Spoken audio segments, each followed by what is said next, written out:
Hi, this is Greg Kilstrom. Welcome to Season 3 of the Agile World, where we discuss customer and employee experience, organizational and workforce transformation, and how business can adapt and continually improve in an agile age. The Agile World podcast is brought to you by TEKsystems, an industry leader in full-stack technology services, talent services, and real-world application. For more information, go to teksystems.com. To read more about the topics discussed in this show, you can go to my website at theagile.world and read my latest articles, or get a copy of my latest book, The Agile Workforce, now available on Amazon and other retailers.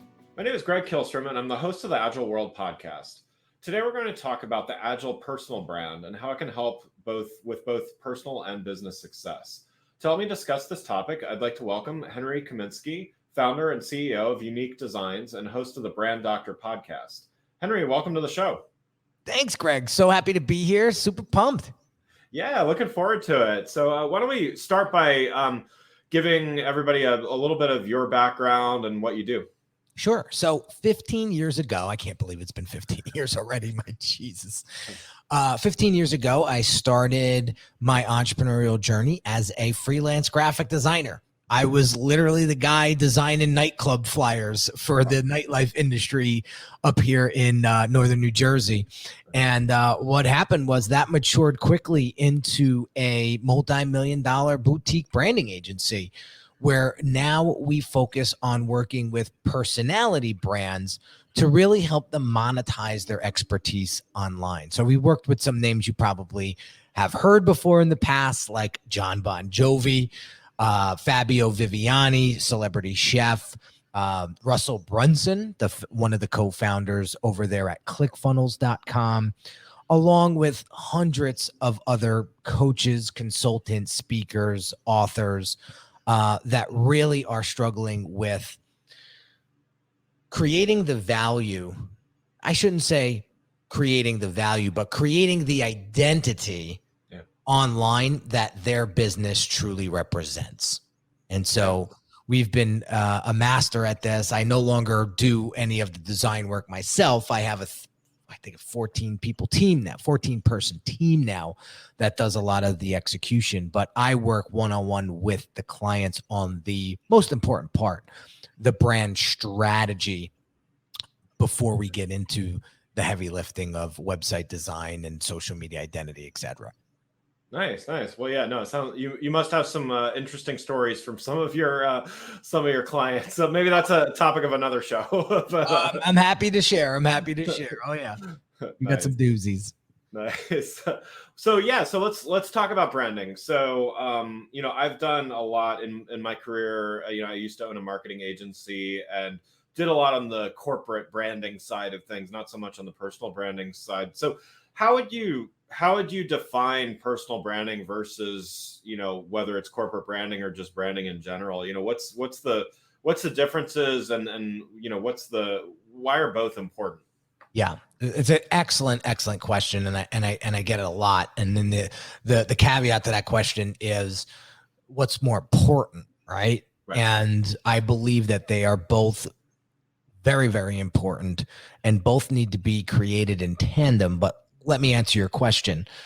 A business brand is built around an identity you create for your business, and it's very independent of your personal name.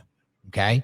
A personal brand is built around you and your personality, your name, and your business name will be one of the same. So what does that mean? Well, I truly believe that your business brand is an offshoot of your personal brand.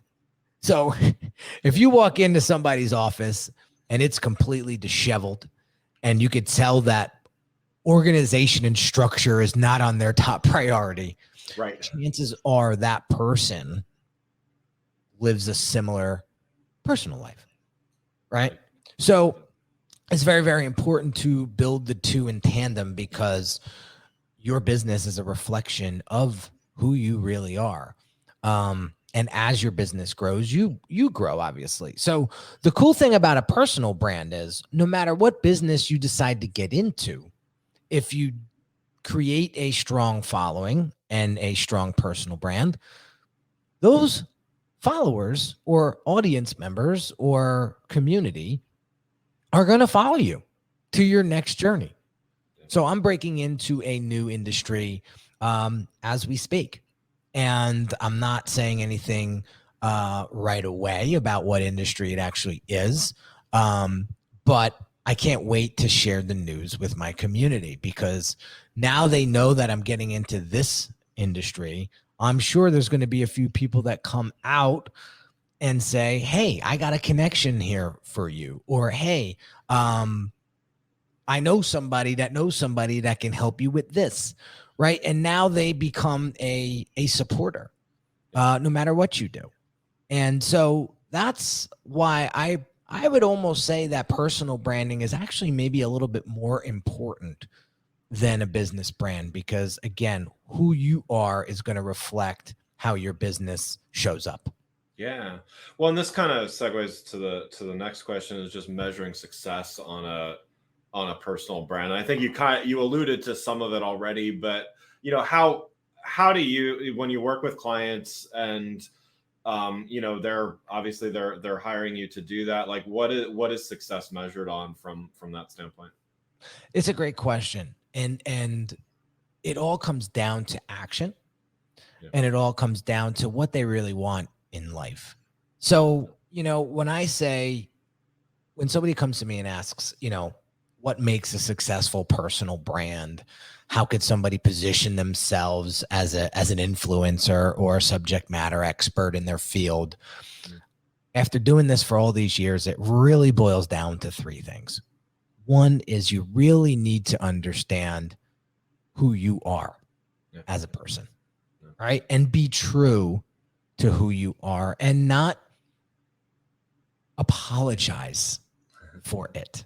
I think a lot of times we get caught up in what everybody else has to say about us, and it could derail us very quickly. And so that happened to me personally, and I became this ping pong ball, right, inside of my head and also to my community. Oh, one day I'm doing this, one day I'm doing that. These fly-by-night people that show up and then they're gone the next day, right, because of what somebody said to them, or maybe they got trolled or criticized or questioned, and right away they start to question themselves, and then they go dig a hole and crawl into it. I've seen it 1,000 times. But when the person is really true to who they are, it's almost like they have a force field around them. One of my I call them my board of directors. So I have a few people on my board of directors for my life, right? Not just my business. That's great. Right. And and she's a mindset coach, and I've been working with her for 4.5 years now.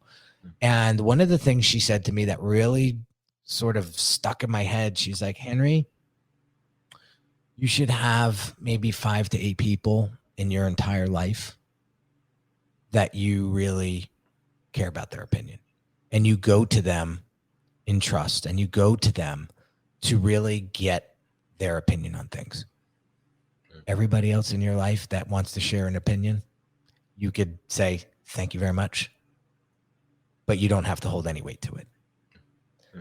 And that helped me tremendously build that force field around me.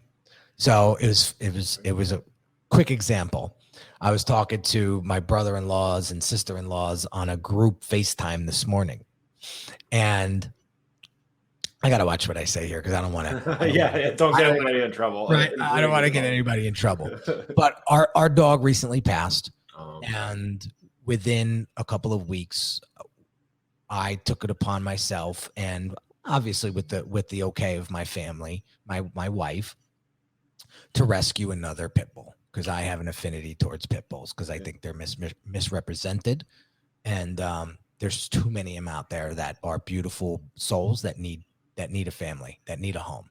Yeah. Wow. And so I went out, and I shouldn't say we went out as a family unit and found the perfect dog. I mean, when I say the perfect dog, it's damn near close to perfect dog. Nice.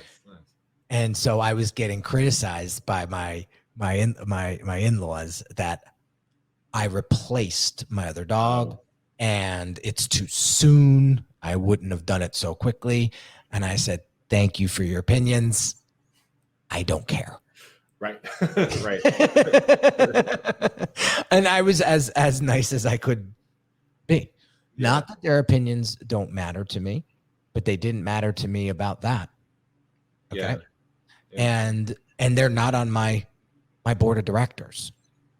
Okay. Right. So that's why, and again, you're going to find people, maybe your brother-in-law or sister-in-law will be part of your board of directors in your life. Great. Right.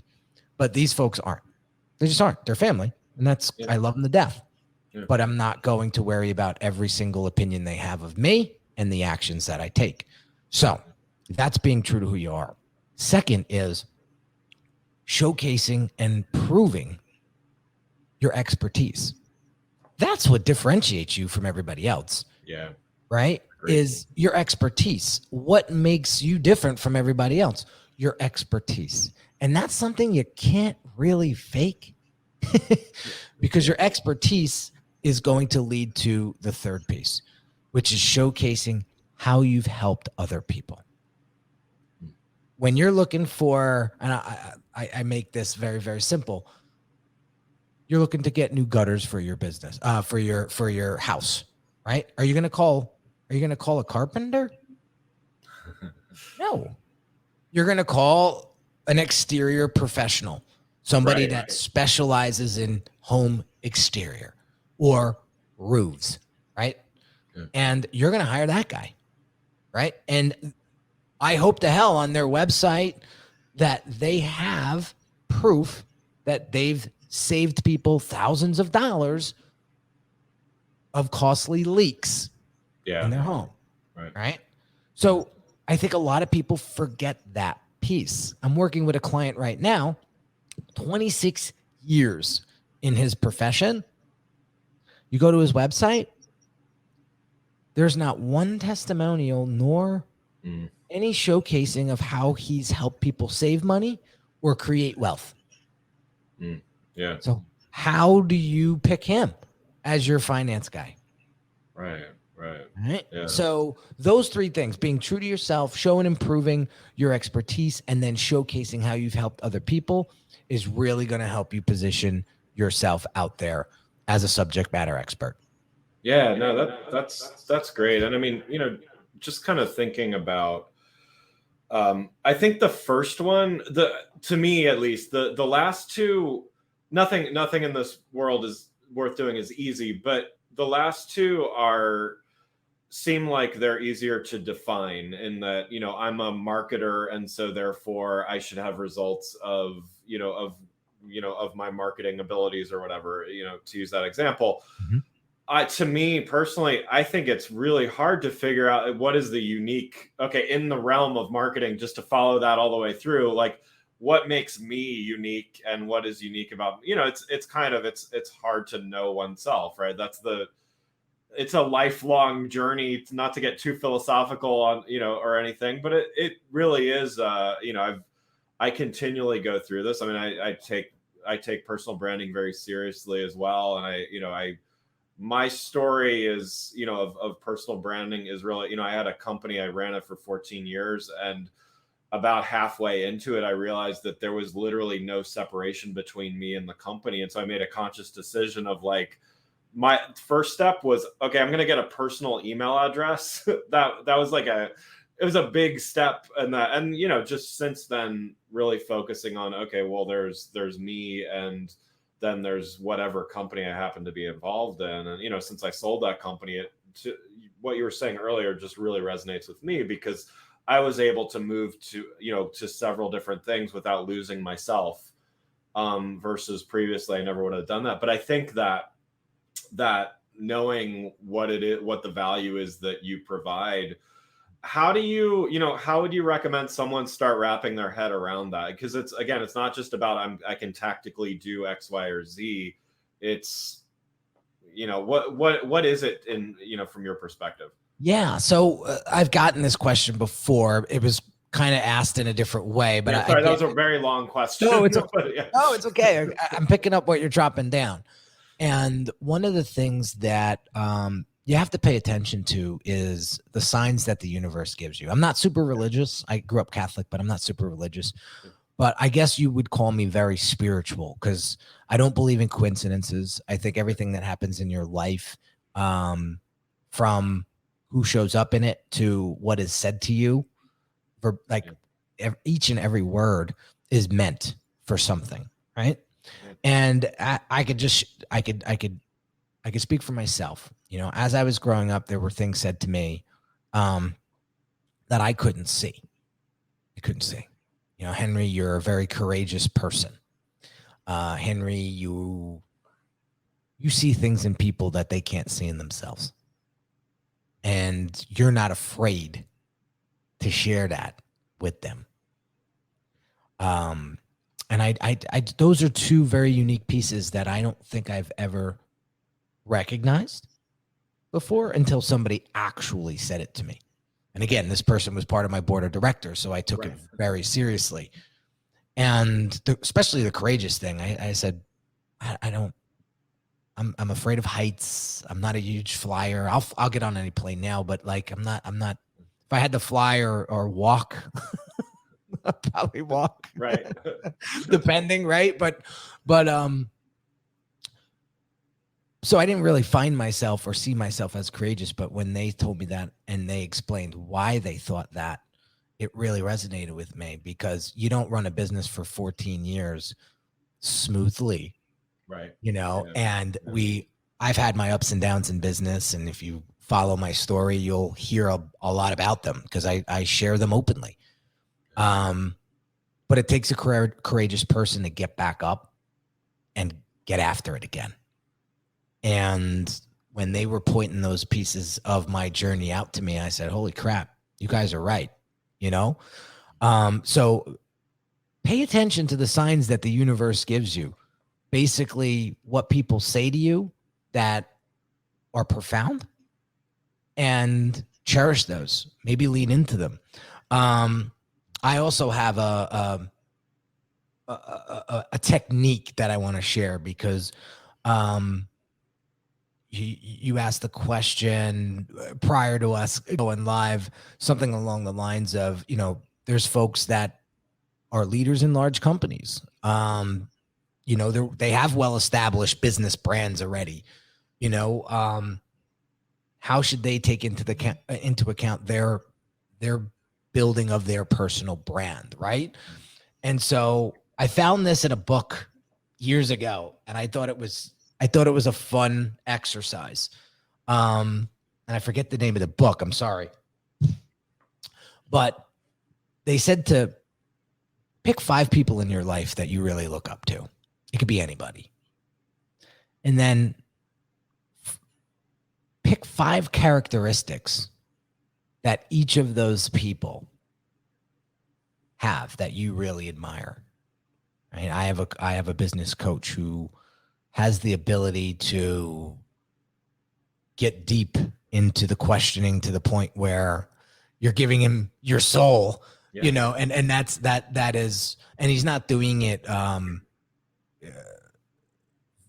maliciously at all. He wants to get to the core of what's going on inside of your brain so he can help you, right? That's a characteristic that I love about him, and he's helped me because of that strong trait of his, right? So you pick 5 characteristics of the 5 people that you admire and really look up to in life. They could be people that you never even met, right? And then start implementing those characteristics into your life and watch what happens after 30 days of you doing that consistently. And then go to 90 days consistently and see how you change as a person, right? Because I always say to my clients and I always say to my audience, 2 things. 1, be the client you wish to attract because you will get more of them, right? And 2, be the hero that you want to see in the world. That will make you a very strong leader and a very strong personal brand that people are going to want to attach to. right? Because you're going to give off a frequency, you're going to give off an energy that's going to be almost contagious in a good way. And people want that. There's not enough of that, I believe, in the world today. And we as thought leaders, we as subject matter experts in our space need to step up and start empowering others to do that. I like that. Yeah, that's great. So one of the reasons why people focus on personal branding is to they're in some kind of, not everybody's a salesperson, but they have some kind of, there's something they're selling. I mean, I think most of us, there's something that we're promoting, selling, so on and so forth. And so what's your advice on, how should someone look at this relationship between personal branding and sales? I mean, I'm sure it's a little different than, again, corporate branding and sales, but what's realistic? How should people kind of go into that and expectation wise? Yeah. R and T, R as in Robert and T as in Tom, relationships and trust. When you get serious about becoming a better person, there's going to be a stronger relationship you build with people. That relationship is going to build a lot of trust along with it. And I truly believe that people buy from people that they know, like, and trust. And you've heard that 1,000 times. That's been around for decades. But I truly believe people buy people first, then they buy the product or service. I'll give you a quick example. When I was coming up, I wasn't a great designer. I taught myself how to do graphic design. I didn't go to the fancy design school. So in the beginning, my designs were garbage at best. But how could I explain that I had books of business that were killing my competition that were way better than me in the skill set? People liked me. They liked my drive. They liked my business sense. They liked my energy. And they were willing to sacrifice quality for time, because that's what was most valuable to them, was their time and speed. So I was able to get things done very quickly. And to this day, we're one of the fastest turnaround companies, I believe, on the planet, because that's one of my core values, is speed and time, right? And so I had a tremendous amount of business in the beginning, even with poor skill set, or amateur skill set, I should say, Sure. right? Yeah. So without trust, you don't have sales, right? Without having a personality that people can connect with and resonate with and relate to, it's going to be hard to sell. Okay. And when you have a strong personal brand, it's going to help you become more differentiated from everybody else that does what you do.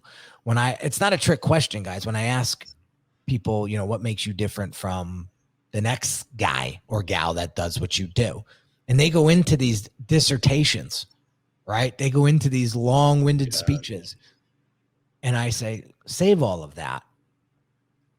It's you. So the answer to that question is me. That's why. Yeah. That's what makes me different. Me. There's nobody on this planet like me. So that's it. That's the answer. And it just, you should see the look on people's faces. They're just like, well, that's easier than I thought. Right. I said, don't complicate it. Don't complicate it. I like it. So a couple questions just before we wrap up here, just to talk as a former agency owner. I have lots of opinions and some things I like, some regrets, but about my time in the space. But you've been running your agency for 14 years now, you said, or it's gonna be 14. 14 years in September. Yeah. So I mean, you've definitely seen a lot. A lot happens in 14. A lot happens in 2 years, but a lot happens in 14 years.